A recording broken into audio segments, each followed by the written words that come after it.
السلام علیکم ورحمۃ اللہ وبرکاتہ۔ کافی کوشچن آ رہے ہیں کہ قربانی کے متعلق کہ قربانی جو ہے وہ میت کی طرف سے ہو سکتی ہے، مسافر کی طرف سے ہو سکتی ہے، حاجی کی طرف سے ہو سکتی ہے، اور قربانی کے لیے بال اور ناخن کب کاٹنے کی ممانعت ہے۔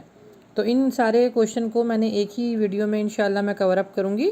سب سے پہلے یہ ہے کہ قربانی کے لیے بال اور ناخن کب کاٹنے چاہیے اور کب نہیں کاٹنے چاہیے۔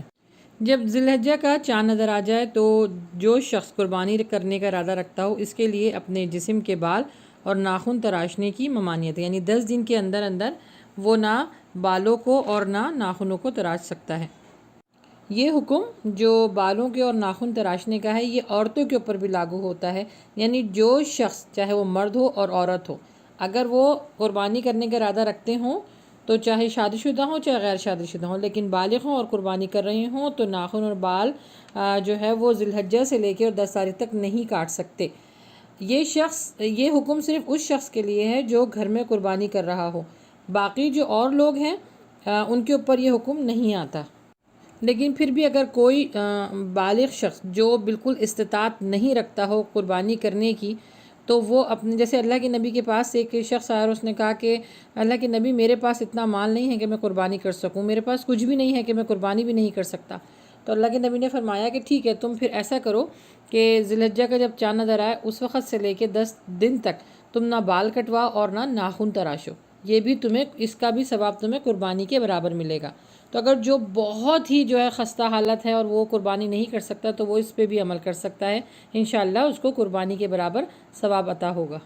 جی اب دوسرا یہ ہے کہ مسافر کی طرف سے قربانی ہو جاتی ہے۔ جی ہاں، مسافر کی طرف سے قربانی ہو جاتی ہے۔ مسافر یعنی سفر کی حالت میں جب وہ ہے تب بھی قربانی کر سکتا ہے، یہ اللہ کے نبی کی حدیث سے بالکل ثابت ہے۔ ایک مرتبہ اللہ کے نبی سفر میں تھے اور حضرت عباس سے یہ حدیث مروی ہے کہ جب وہ سفر میں تھے تو عید الاضحیٰ آ گئی، تو اللہ کے نبی نے فرمایا کہ اب عید آ چکی ہے تو اس میں یہ کرنا ہے کہ ہمیں ایک گائے یعنی گائے کے اندر 7 حصے کرنے ہیں، اور وہ 7 حصوں کو تقسیم کیا گیا۔ تو اس حدیث سے بالکل واضح ہے جو مسافر ہیں وہ بھی قربانی کر سکتے ہیں۔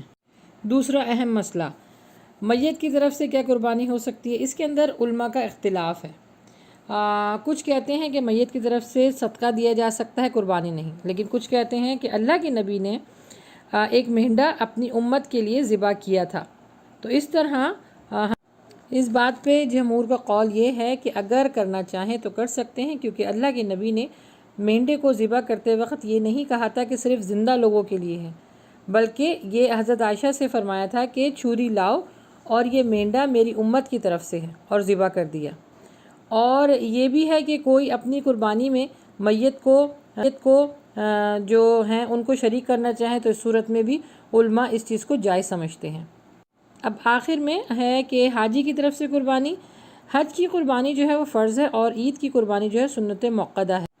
حاجیوں کے اوپر عید کی قربانی ضروری نہیں، ان کے لیے حج کی قربانی ہی کافی ہے، لیکن اگر کوئی عید کی قربانی دینا چاہے تو دے سکتا ہے۔ اور اس کی ایک صورت یہ بھی نکل سکتی ہے کہ حاجی جاتے وقت اپنے گھر والوں سے یہ کہے کہ میرے پیچھے میری طرف سے قربانی کر دینا، تو وہ بھی اللہ کی بارگاہ میں قبول ہوگی۔ اگر استطاعت ہے تو وہ اس طریقے سے بھی کر سکتا ہے، لیکن حاجی کی جو قربانی ہے وہ حج پہ جو ہے وہ فرض ہے۔ اگر کوئی اور سوال ہو قربانی کے متعلق تو کامنٹس باکس میں لکھ کے پوچھ سکتے ہیں۔ جزاکم اللہ خیرا کثیر و احسن الجزا۔